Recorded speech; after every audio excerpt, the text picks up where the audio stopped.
Salut à tous, aujourd'hui je vais tester la Artillery Hornet, l'imprimante à seulement 160 € qui m'a été envoyée par Geekbuying. Qu'est-ce que Geekbuying? C'est une boutique en ligne, un peu comme ses concurrents chinois AliExpress, Banggood, Gearbest, mais là elle est spécialisée dans l'électronique de maison et de bureau. Sur son site internet, on peut trouver des imprimantes 3D, des trottinettes électriques, des ordinateurs, des aspirateurs et des milliers d'autres produits. Ce qui est super, c'est que la livraison est gratuite, 3 à 5 jours par DHL, donc c'est super rapide. Et on a 1 an de garantie sur les appareils électroniques.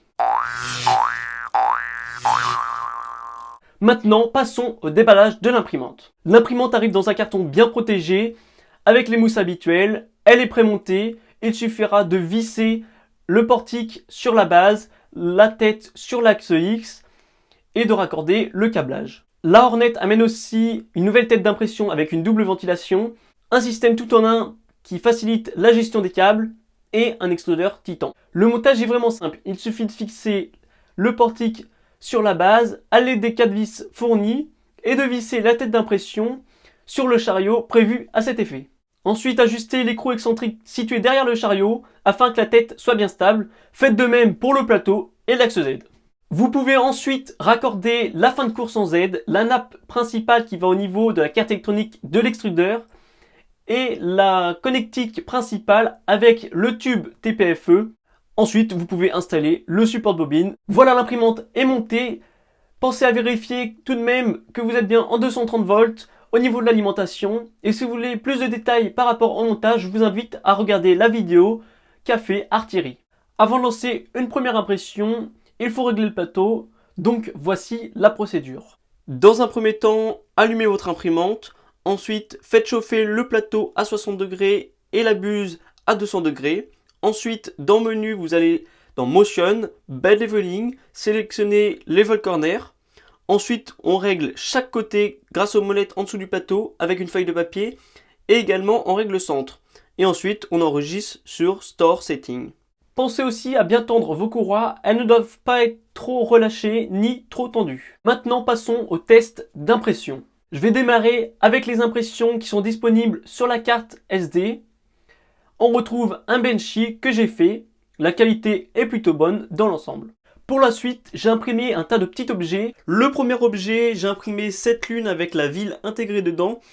Donc la qualité d'impression est plutôt bonne, même si on arrive quand même à voir les lignes d'impression et il y a quelques défauts de refroidissement au niveau de l'impression. La deuxième impression, c'est cette chouette posée sur une bûche de bois. Alors la qualité d'impression dans l'ensemble est vraiment très bonne. Peut-être quelques défauts au niveau de la première couche et au niveau des pointes, des sortes de plumes de la chouette. Mais sinon, c'est super propre. La troisième impression, c'est cette petite figurine. Alors la qualité d'impression est plutôt bonne dans l'ensemble, malgré en dessous de la figurine des petits défauts à cause de supports que j'ai mis pour que ça accroche mieux au plateau. La quatrième impression, c'est cette grande tour Eiffel. La qualité d'impression n'est pas tellement très bonne par rapport aux impressions précédentes, mais je pense aussi que c'est dû un peu au filament qui était assez humide et très cassant. La cinquième impression, c'est cette fusée.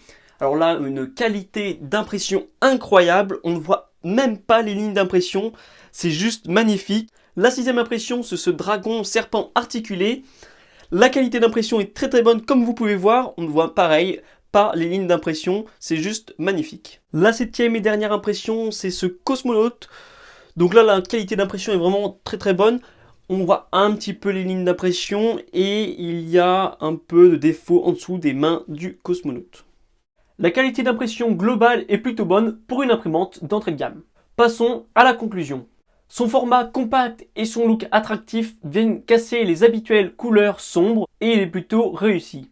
La Hornet reste avec un système Bowden, c'est-à-dire un extrudeur séparé de la tête d'impression, donc pas direct drive. Elle a un écran qui n'est pas en couleur et qui n'est pas tactile. L'imprimante est très silencieuse, les seuls ventilateurs que l'on entend sont ceux à la base et à l'alimentation. Les déplacements sont très doux et pas du tout bruyants. Le système de câble unique intégrant le tube TFE est très bien pensé. En effet, on supprime le fameux raccord pneumatique et donc il n'y a pas de problème de rétraction. Le gros bémol est surtout lié au changement de ce tube PTFE. Ce n'est tout simplement pas possible, il faudra changer l'ensemble. Pour artillerie, ce tube PTFE doit faire la durée de vie de la machine, vu l'absence de jeu, ce qui est tout à fait possible.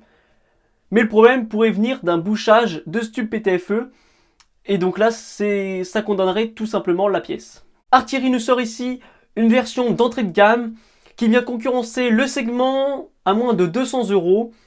Elle est aux alentours de 160 €, 170 €. Elle est simple à monter et à se servir.